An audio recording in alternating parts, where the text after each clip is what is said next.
Good morning विद्यार्थी मित्रों, सुप्रभातम। केम छो मजामा? रोजनु रोज तैयार करता जशो। भौतिक विज्ञान ने सहेलू बनावू होय तो नियमितता रोजनु चालेलू रोज तैयार करो तो खबर पण न पड़े अने आखो विषय तैयार थी जाए। चलो मित्रों, धोरण 12 भौतिक विज्ञान पाठ 12 परमाणुओनी वातो आपणे करी रह्या छीए। अगाउना लेक्चरों में આપણે કક્ષાઓમાં ફરતા ઇલેક્ટ્રોનની ગતિ ઊર્જા, સ્થિતિ ઊર્જા, કુલ ઊર્જા यानी कि યાંત્રિક ઊર્જા, એના અનુસંધાનમાં એક એક્ઝામ્પલ પણ જોયો। એના અગાઉના લેક્ચરોમાં થોમ્સન રુધરફર્ડના મોડેલોની વાતો કરી।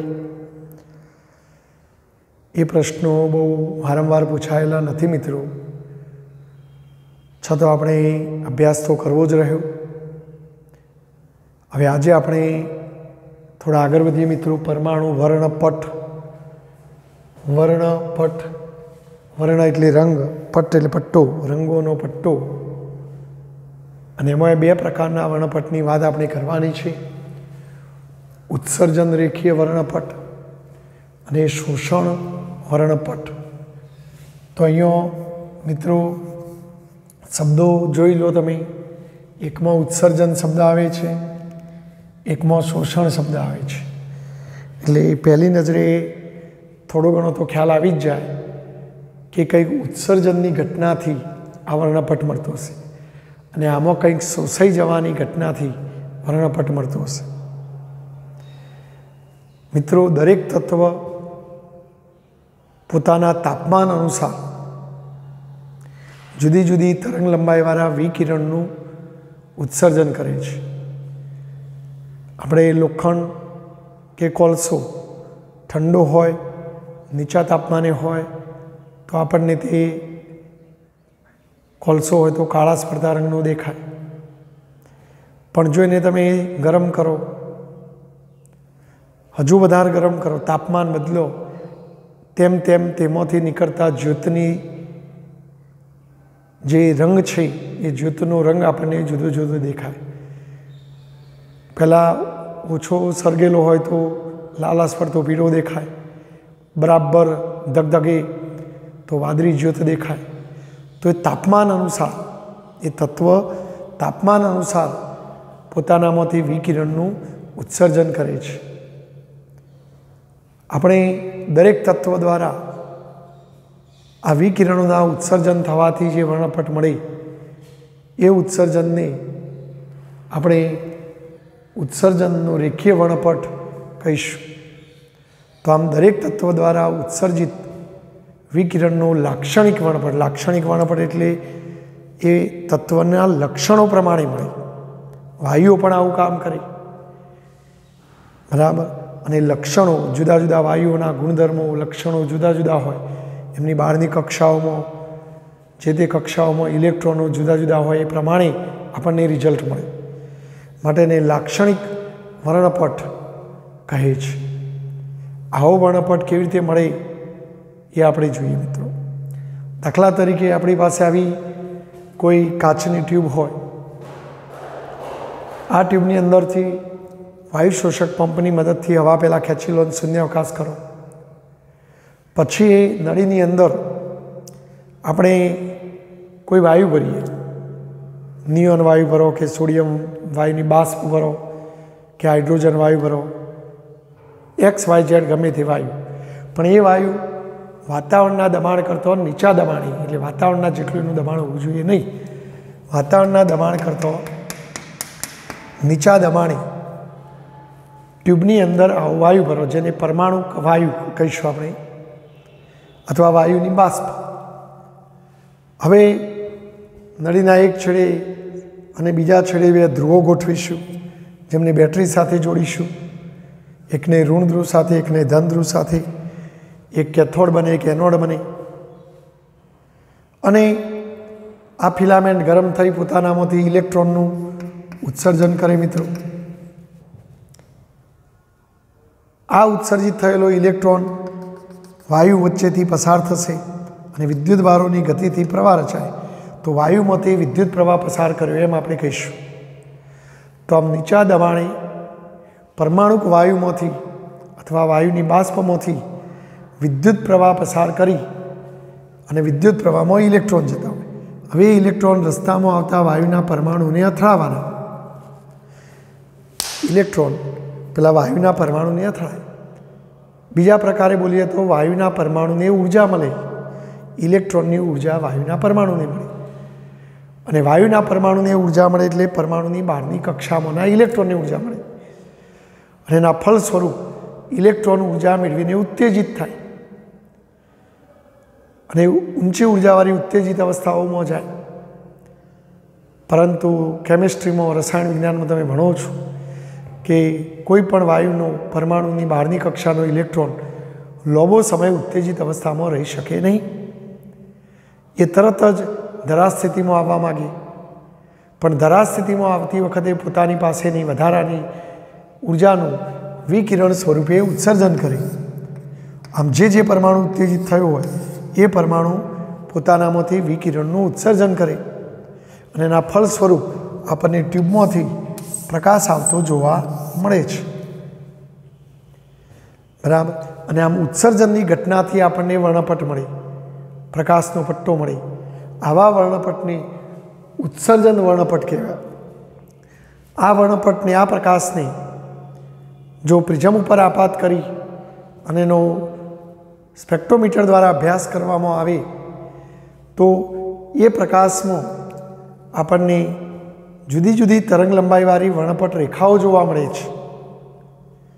સતત નથી મળતો, અમુક તરંગ લંબાઈવાળી વર્ણપટ રેખા હોય, પછી વચ્ચે ના હોય, પાછી બીજી વર્ણપટ રેખા હોય, પાછી વચ્ચે કોઈ તરંગ લંબાઈ ના હોય, પાછી કોઈ તરંગ લંબાઈવાળી વર્ણપટ રેખા હોય અને આવો રેખાઓનો બનેલો વર્ણપટ માટેને રેખીય વર્ણપટ કહેવામાં આવે છે। તો આમ નીચા દબાણે પરમાણુ વાયુ કે બાષ્પમાંથી વિદ્યુત પ્રવાહ પસાર કરીને પરમાણુઓને ઉત્તેજિત કરવામાં આવે છે। ત્યારે એ પરમાણુઓ ઉત્તેજિત અવસ્થામાંથી ધરા સ્થિતિમાં આવતી વખતે વિકિરણ સ્વરૂપે પ્રકાશનું ઉત્સર્જન કરે છે અને આ ઉત્સર્જિત થતા વિકિરણના વર્ણપટમાં અમુક નિશ્ચિત તરંગ લંબાઈઓ જ હાજર હોય છે। બધી જ તરંગ લંબાઈઓ હાજર નથી હોતી, અમુક ચોક્કસ તરંગ લંબાઈઓ જ હાજર હોય છે અને આ પ્રકારના વર્ણપટની ઉત્સર્જન રેખીય વર્ણપટ કહેવામાં આવે છે। આપણા પુસ્તકની અંદર ટ્યુબની અંદર વાયુ ભરવાથી, પ્રયોગ કરવાથી જે રિઝલ્ટ મળેલું છે અને વાયુમાં હાઇડ્રોજન ભરવામાં આવેલું છે। કયું વાયુ મિત્રો? હાઇડ્રોજન। તો આમ પરમાણુક હાઇડ્રોજન વડે ઉત્સર્જિત થતા વર્ણપટની વાત કરીએ તો એ આપણા પુસ્તકમાં આવી એક આકૃતિમાં એનો વર્ણપટ બતાવેલો છે અને એ વર્ણપટમાં તમે જુઓ કે આ વધુ તીવ્રતાવાળી વર્ણપટ રેખા જેની તરંગ લંબાઈ 91 નેનોમીટર છે। આ વર્ણપટ રેખાની તીવ્રતા આના કરતાં થોડી ઓછી હશે પણ એની તરંગ લંબાઈ 122 નેનોમીટર છે। વળી આવી પણ તરંગ લંબાઈઓવાળી વર્ણપટ રેખાઓ મળે છે, આવી પણ મળે છે અને આ બધી વર્ણપટ રેખાઓથી બનતા જૂથોને શ્રેણીઓ નામ આપવામાં આવેલું છે, લાયમન, બામર, પાસ્ચન। તો આમ હાઇડ્રોજન પરમાણુ વડે ઉત્સર્જિત વર્ણપટ તમને પુસ્તકમાં આવી આકૃતિમાં દોરીને દર્શાવેલો છે। તો આમ પરમાણુ ઉત્તેજિત થઈ ધરા સ્થિતિમાં આવતો વિકિરણનું ઉત્સર્જન કરે અને ઉત્સર્જન થવાથી જે વર્ણપટ મળે એને ઉત્સર્જન વર્ણપટ કહેવાય। ચલો હવે વાત કરીએ શોષણ વર્ણપટ। તો શોષણ વર્ણપટ શું કે જોઈએ આપણે। દાખલા તરીકે બીજી વાત મિત્રો કે આ જે ઉત્સર્જન વર્ણપટ છે એ વાયુના પ્રકાર ઉપર આધાર રાખે છે। જો તમે નિયોન વાયુ ભર્યો હોય તો ગુલાબી રંગનો પ્રકાશ આપી, સોડિયમ વાયુ ભર્યો હોય તો પીળા પડતા પ્રકાશનું ઉત્સર્જન કરે। તો આમ કોઈ પણ વાયુનો ઉત્સર્જિત રેખીય વર્ણપટનો અભ્યાસ તે વાયુની ઓળખ માટે થાય છે।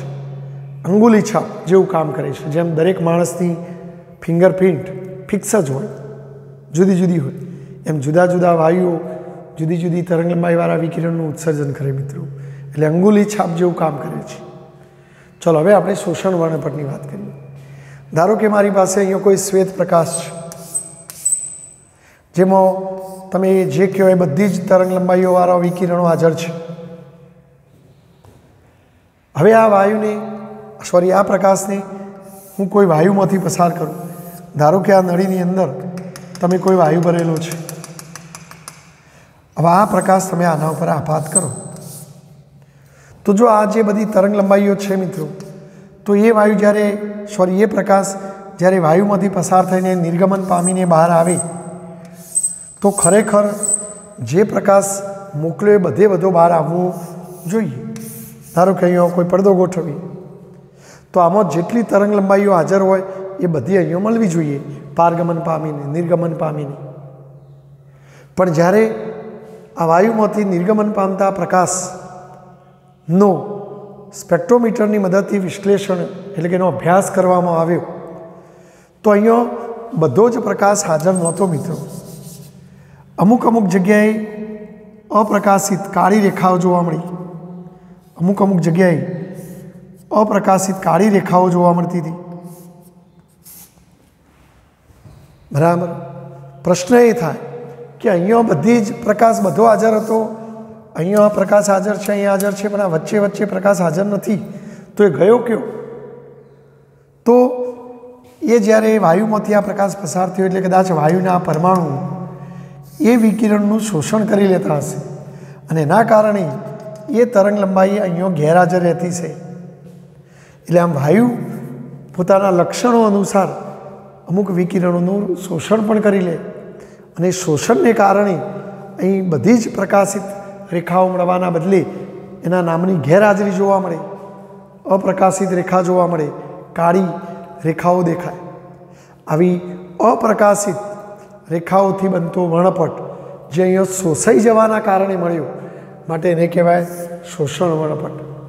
એટલે જો આપણે આવું કહી શકીએ મિત્રો કે જ્યારે શ્વેત પ્રકાશને વાયુમાંથી પસાર કરવામાં આવે અને પછી વાયુમાંથી નિર્ગમન પામતા પ્રકાશને પડદા ઉપર પાડી સ્પેક્ટ્રોમીટરની મદદથી એનું વિશ્લેષણ કરવામાં આવે ત્યારે આપણને આ વર્ણપટમાં કેટલીક જગ્યાએ કાળી અપ્રકાશિત રેખાઓ દેખાય છે અને આ અપ્રકાશિત રેખાઓથી બનતા વર્ણપટને શોષણ વર્ણપટ કહે છે. અને શોષણ વર્ણપટ એટલા માટે કે અહીંયા મોકલ્યો હતો બધો પ્રકાશ, પણ અમુક તરંગ લંબાઈઓ વાયુની અંદર શોષાઈ ગઈ માટે અહીંયા ન જોવા મળી, માટે આ શોષાઈ જવાથી આવો પટ્ટો મળ્યો માટે એને શોષણ વર્ણપટ કહેવાય મિત્રો. બરાબર છે. અને હવે થોડા આપણે આગળ વધીએ મિત્રો તો આ ખ્યાલ આવી ગયો હશે. ચલો મિત્રો આગળ વધીએ આપણે વર્ણપટ શ્રેણીઓ. આપણે જોયું કે ભાઈ આપણા આવર્ત કોષ્ટકમાં સૌથી પહેલા નંબરનું તત્વ હાઇડ્રોજન. એટલે હાઇડ્રોજનનો પરમાણુ સૌથી સાદો પરમાણુ છે. એના ન્યુક્લિયસમાં એક જ પ્રોટોન હોય અને 12 કક્ષાઓમાં ફરતો એક જ ઇલેક્ટ્રોન હોય માટે એનો વર્ણપટ સૌથી સાદો વર્ણપટ હોવો જોઈએ. બરાબર. વળી આપણે એવી અપેક્ષા રાખી શકીએ કે ભાઈ આવા ચોક્કસ તત્વો જો ટ્યુબમાં ભરીને પ્રયોગ કરવામાં આવે તો ઉત્સર્જિત થતા પ્રકાશ, ઉત્સર્જિત થતા વર્ણપટની અંદર જોવા મળતી તરંગ લંબાઈઓ કે પછી આવૃત્તિ પણ તરંગ લંબાઈ પરથી આવૃત્તિ શોધી શકાય છે બરાબર એફ લેમ્બડા ઉપરથી. તો એ આવૃત્તિ વચ્ચે ચોક્કસ એક સૂત્રતા નિયમિતતા હોવી જોઈએ એવું આપણે ઈચ્છીએ. પરંતુ જ્યારે ટ્યુબની અંદર આવો હાઇડ્રોજન વાયુ ભરીને પ્રયોગ કરવામાં આવ્યો તો પ્રથમ નજરે એ વર્ણપટ રેખાઓમાં આવી કોઈ એક સૂત્રતા નિયમિતતા જેવું કંઈ દેખાયું નહીં, અસતતતા જોવા મળી. વળી હાઇડ્રોજનના વર્ણપટમાં કેટલાક સમૂહ ટોળો જોવા મળ્યો. અમુક ટોળામાં ઘણી બધી રેખાઓ હતી, પાછી વચ્ચે જગ્યા હતી, પાછું બીજું ટોળું જોવા મળ્યું. તો આમ હાઇડ્રોજનના વર્ણપટમાં કેટલાક સમૂહ જૂથ જોવા મળ્યા અને એ જૂથમાં પાછું રેખાઓ વચ્ચેનું અંતર નિયમિત રીતે ઘટતું જતું હતું. એક ધારે અંતરે રેખાઓ નહોતી. અને એ દરેક જૂથને, દરેક સમૂહને વર્ણપટ શ્રેણી એવું નામ આપવામાં આવે. અને આવી વર્ણપટ શ્રેણીઓથી બનતો આખો પટ્ટો, જેને વર્ણપટ કહેવાય. તો આમાં હાઇડ્રોજનનો વર્ણપટ ઘણી બધી શ્રેણીઓનો બનેલો જોવા મળે. મિત્રો, સૌ પ્રથમ ઈસવીસન 1885ની સાલમાં, ઈસવીસન 1885માં સ્વીડન દેશની અંદર એક શાળાના વિજ્ઞાન શિક્ષક, જેમનું નામ છે જ્હોન જેકબ બામર. તો ઈસવીસન 1885માં સ્વીડનની શાળાના એક વિજ્ઞાન શિક્ષક, જેમનું નામ છે જ્હોન જેકબ બામર, આ બામરે હાઇડ્રોજન પરમાણુના વર્ણપટમાં એક શ્રેણી શોધી કાઢી. અને એ શ્રેણીના નામ ઉપરથી બામર શ્રેણી કહેવામાં આવે છે. શું કહેવામાં આવે છે મિત્રો? બામર શ્રેણી. તો આમ હાઇડ્રોજન પરમાણુના વર્ણપટમાં સૌથી પહેલી આવી શ્રેણી શોધવાનું બહુમાન બામરને જાય છે. અને બામરે જે વર્ણપટ રેખાઓ જોઈ એ આપણા દ્રશ્ય પ્રકાશમાં જે તરંગ લંબાઈવાળી રેખાઓ જોવા મળે છે એ ટાઈપની હતી.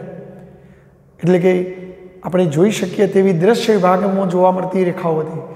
માટે બામર શ્રેણીની વર્ણપટ રેખાઓ દ્રશ્ય વિભાગમાં જોવા મળે છે એમ કહેવાય. જાની વાલી પિનારા 4000 થી 7000 એંગસ્ટ્રોમની વચ્ચેની તરંગ લંબાઈઓ એને જોવા મળી. બરાબર. અને આ શ્રેણીને એના નામ ઉપરથી બામર શ્રેણી કહેવામાં આવે છે, જે દ્રશ્ય વિભાગમાં જોવા મળે છે. આ શ્રેણીની અંદર જાની વાલી પિનારા છેલ્લો લાલ રંગ, જેની તરંગ લંબાઈ સૌથી વધુ હોય છે. તો એ લાલ રંગની તરંગ લંબાઈ સૌથી મેક્સિમમ હતી મિત્રો. અને એ તરંગ લંબાઈ 6563 એંગસ્ટ્રોમ અથવા આટલા નેનોમીટર હતી. અને આપણા દ્રશ્ય વિભાગમાંની તરંગ લંબાઈ છે. ત્યાર પછી વચ્ચે વાદળી અને લીલાની વચ્ચે બ્લુ ગ્રીન.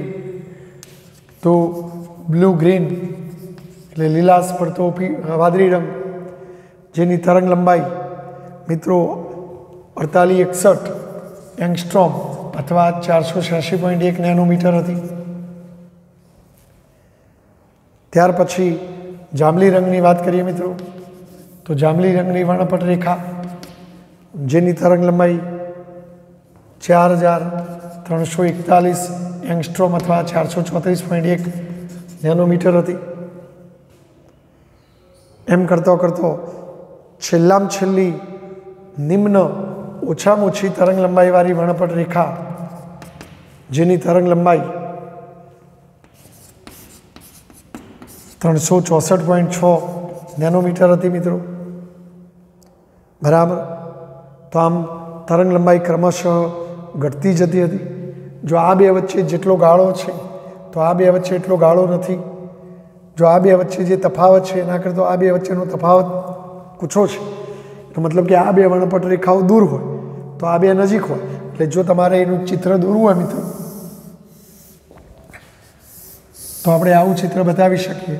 જો મોટો આંકડો હોય, આપણે જેમ અક્ષ ઉપર 0, 1, 2 એમ કરતાં આમ જે મોટો આંકડો, તો આમ મોટી તરંગ લંબાઈવાળી વર્ણપટ રેખા અહીંયા હતી, જેને આલ્ફા રેખા, હાઇડ્રોજન પરમાણુના વર્ણપટોની બામર શ્રેણીની આલ્ફા રેખા કહેવામાં આવે છે, જેની તરંગ લંબાઈ 6563 એંગસ્ટ્રોમ અથવા 656.3 નેનોમીટર.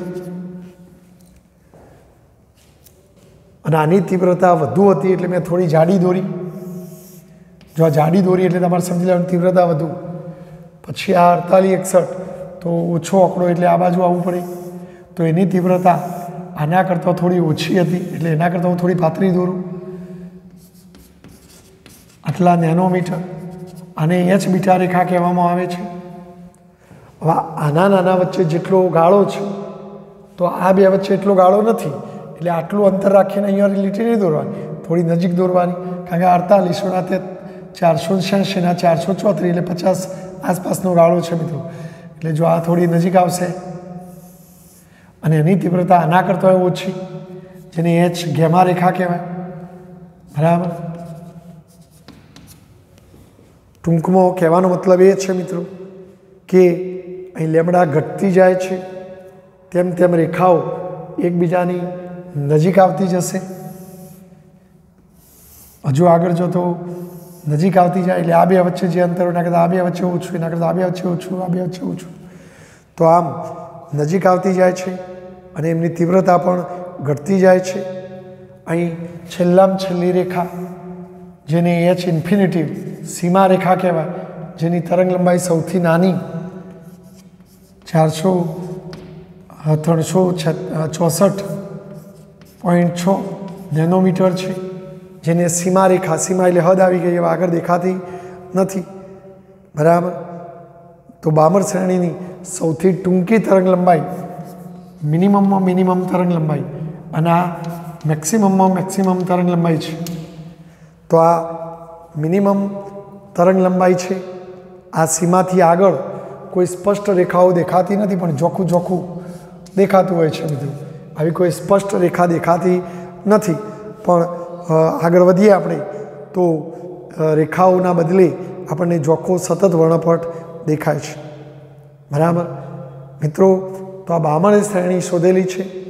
આ બધી તરંગ લંબાઈઓ શોધવા બામરે આ બધા અભ્યાસો ઉપરથી એક તરંગ લંબાઈનું આવું સૂત્ર તૈયાર કર્યું, 1/λ = r 1/2 માઇનસ 1/n²। જો એનની કિંમતો કઈ લેવી, તો જો એ બગડો આવી ગયો તો એનની કિંમતો 3થી ચાલુ કરવાની મિત્રો, બરાબર। એનો મતલબ કે જો n બરાબર 3 મૂકીએ, જો r તો અચળ છે, આરને રીડબર્ગ અચળાંક કહેવામાં આવે છે। રીડબર્ગ નામના વૈજ્ઞાનિકે મેળવેલો અચળાંક છે અને એની કિંમત 1.097 × 10⁷ અને એનો એકમ, તો જો આ તો બે સંખ્યા છે, આ બધી સંખ્યાઓ છે એટલે આને એકમ ના હોય, તો 1/λ, લેમડાનો એકમ મીટર, 1/મીટર એટલે મીટર ઇન્વર્સ, તો આરનો એકમ મીટર ઇન્વર્સ થાય। 1/λ ને તરંગ સંખ્યા પણ કહેવાય હો મિત્રો, 1/λ ને શું કહેવાય? તરંગ સંખ્યા, તરંગ લંબાઈના વ્યસ્તને તરંગ સંખ્યા કહેવાય।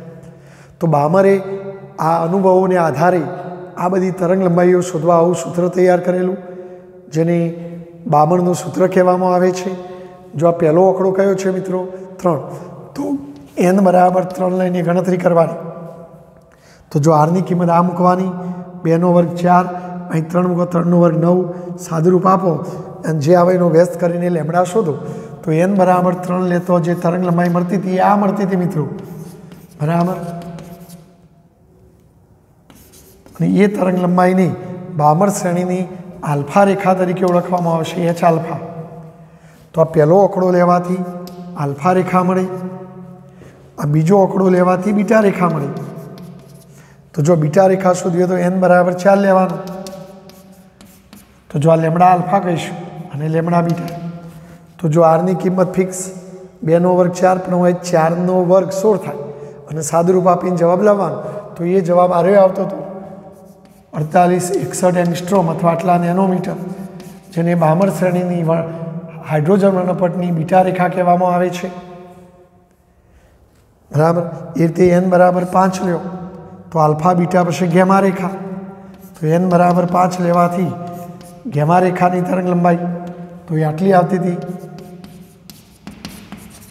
જેને એચ ગેમા રેખા કહેવાય।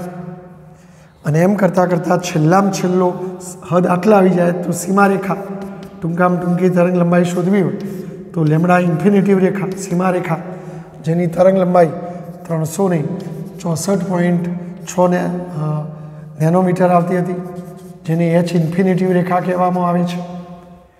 તો જો મિત્રો ફરી એકવાર, ટ્યુબની અંદર હાઇડ્રોજન વાયુ ભરી અને 1885માં સૌ પ્રથમ બામર નામના વૈજ્ઞાનિકે હાઇડ્રોજન પરમાણુના વર્ણપટમાં આવી એક શ્રેણી શોધી કાઢી। એ શ્રેણીના નામ ઉપરથી હાઇડ્રોજન વર્ણપટની બામર શ્રેણી કહેવામાં આવે છે। અને બામર શ્રેણીમાં તરંગ લંબાઈઓ શોધવા માટેને આવું સૂત્ર તૈયાર કરેલું, અને આ સૂત્રને બામરનું સૂત્ર કહેવામાં આવે છે। આરને રીડબર્ગ અચળાંક કહેવામાં આવે છે, જેની કિંમત ફિક્સ છે, જે આપણે યાદ રાખવાનું, 1.097 × 10⁷ મીટર ઇન્વર્સ। પણ અહીં બગડો છે એટલે એની કિંમત 3થી ચાલુ કરવાની। પહેલો આંકડો લેવાથી આલ્ફા રેખા, બીજો આંકડો લેવાથી બીટા રેખા, ત્રીજો આંકડો લેવાથી ગેમા રેખા અને આ છેલ્લામાં છેલ્લો આંકડો લેવાથી સીમા રેખા એટલે છેલ્લી હદ h ઇન્ફિનિટી કહેવાય।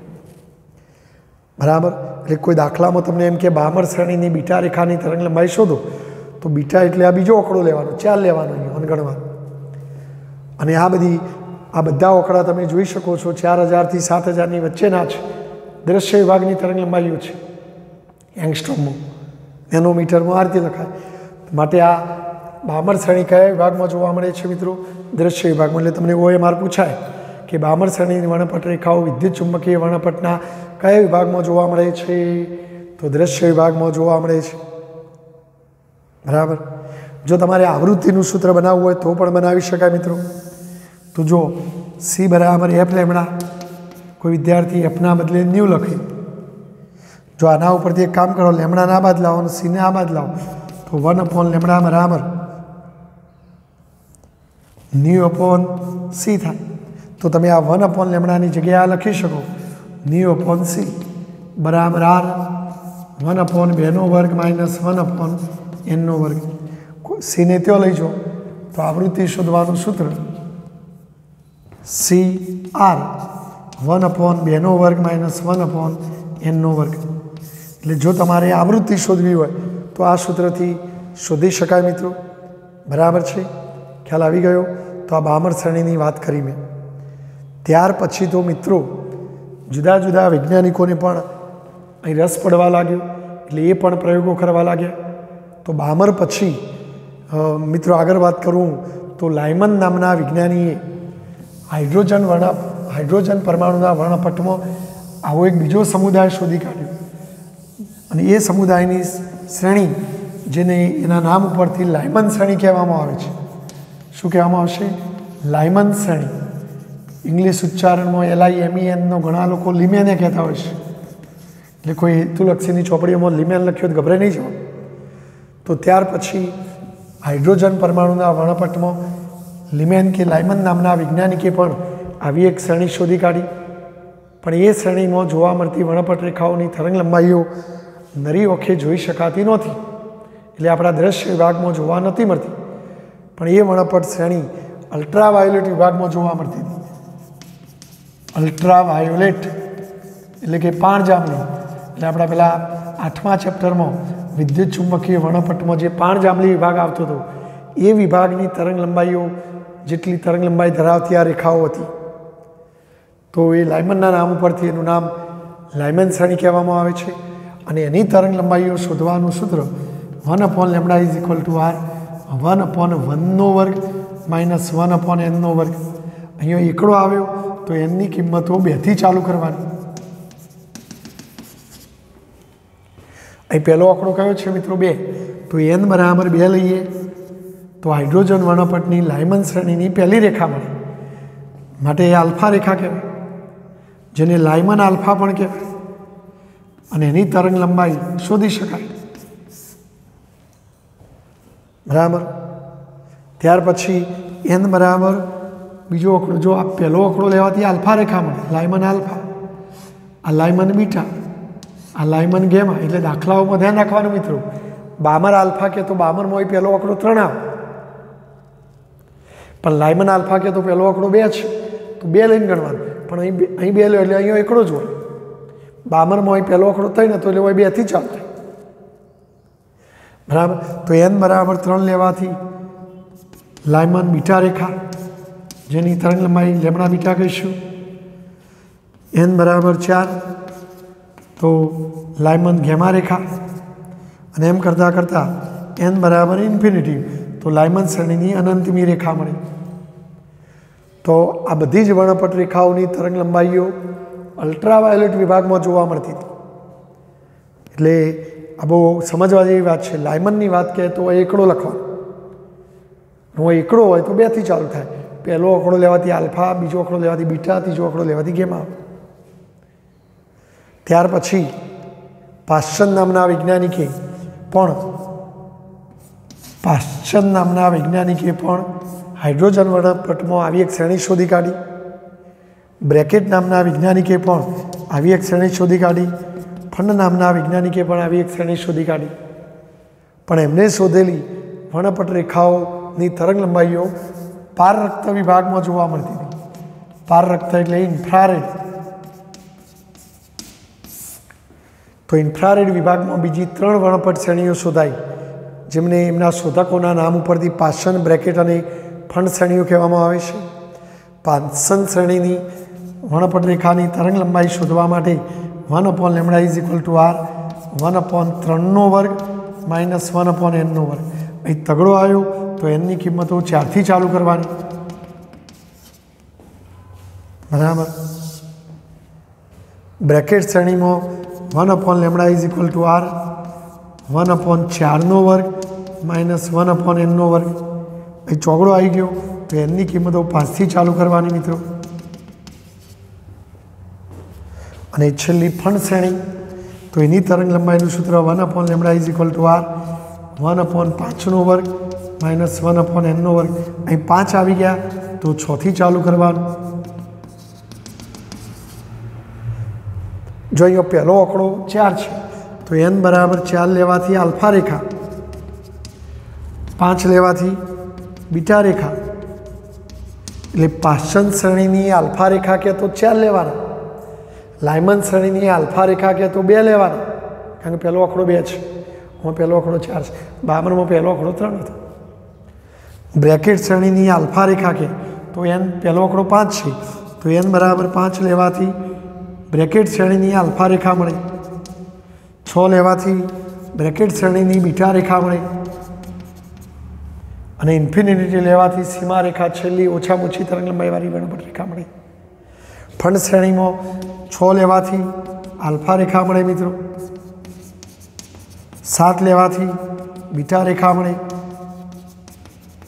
તો આ OMROમાં, નીટમાં, ગુજકેટમાં કઈ શ્રેણીની કઈ રેખા માગી એ પ્રમાણે કામ કરવાનું. બરાબર. જો આપણે યાદ રાખવા માટે આવી એક ટેકનિક યાદ રાખીએ, લાઈ બાપા 2 રૂપિયા ફંડ, લાઈ બાપા 2 રૂપિયા ફંડ. તો જો અહીંયા લાઈ બાપા, જો લાઈ એટલે લાયમન, બા એટલે બામર, પા એટલે પાસન, 2 એટલે બ્રેકેટ, અને આ ફંડ.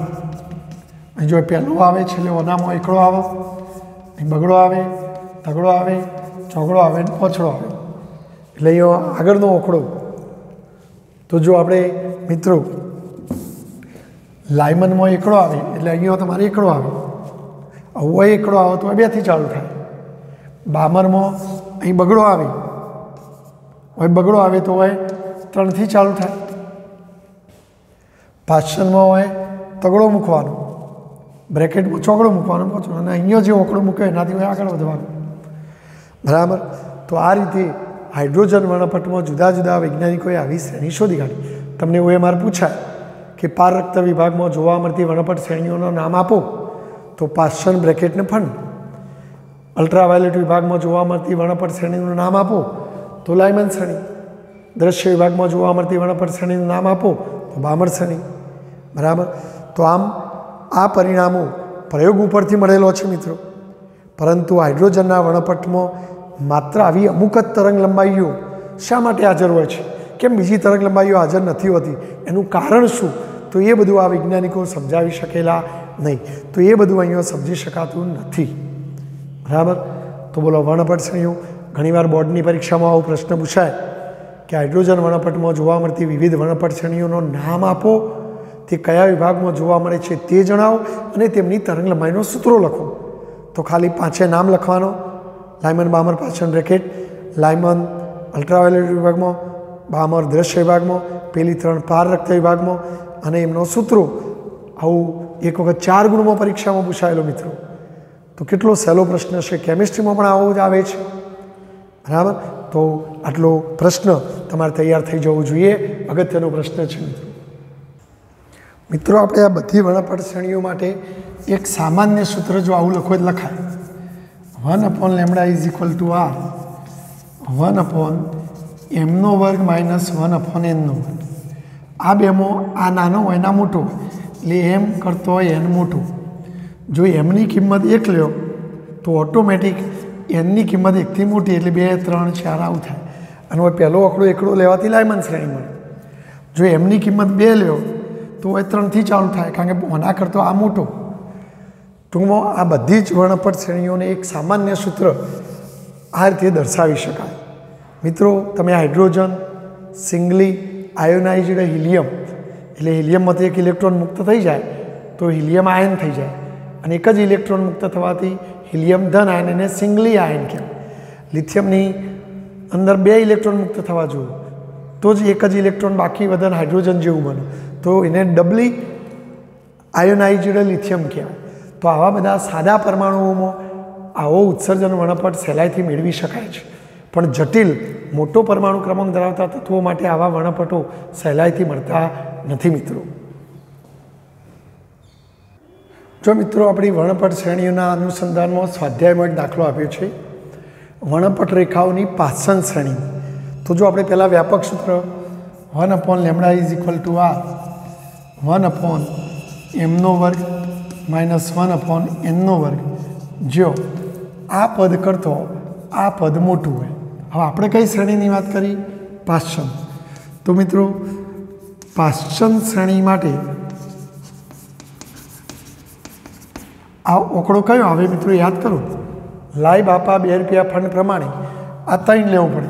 લાયમન માટે એકડો, બામર માટે બગડો, પાશ્ચન માટે તગડો। m = 3 લેતો તો 1/λ = r 1/3² માઇનસ 1/n²। હવે જો હોય 3 લો તો આ 3થી મોટી લેવી પડી એટલે 4 5 ઇન્ફિનિટી।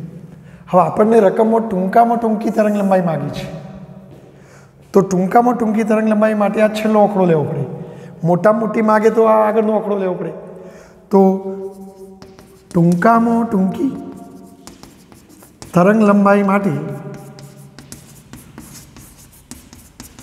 n = ઇન્ફિનિટી લેતો, અનંત લેતો। તો જો 1/λ ટૂંકામાં ટૂંકી એટલે કદાચ કોઈ મિનિમમ લખાઈએ તો એ ચાલે। તો અહીંયા r બોલો 3² 9 અને અહીંયા ઇન્ફિનિટીવનો વર્ગ માટે 1/λ મિનિમમ બરાબર r અને 1/અનંત એટલે 0 થઈ જાય તો માત્ર 1/9। તો ઉલટાઈ દો તો લેમડા મિનિમમ બરાબર 9 ઉપર જાય અને r નીચે આવે। હવે આરની કિંમત રીડબર્ગ અચળાંકની કિંમત 1.097 × 10⁷ કેલ્ક્યુલેટરથી આ બેનો ભાગાકાર કરો તો 8.20 419 અને આ 7 ઉપર જાય તો -7 અને તરંગ લંબાઈનો એકમ મીટર। જો કોઈ 3 પોઈન્ટ ખસેડો તો આટલા ગુણ્યા 10⁻10 મીટર યાની કે 8204.19 એંગસ્ટ્રોમ। અને જો એક પોઈન્ટ આગળ લાવો તો 820.4 નેનોમીટર। એટલે આ તરંગ લંબાઈ લેમડા છે મિત્રો। આ મિનિમમ ટૂંકામાં ટૂંકી તરંગ લંબાઈ। આ બધું ના ફાવો ફેરવતા તો નહીં ફેરવવાનું। જો તમને મોટામાં મોટી તરંગ લંબાઈ કહેતો તો જો વધારામાં હું વધારાની વાત કરું છું। વધારામાં લેમડા મેક્સિમમ કે તો લેમડા મેક્સિમમ માટે n બરાબર આ પહેલો જ આંકડો લેવાનો 4 લેવું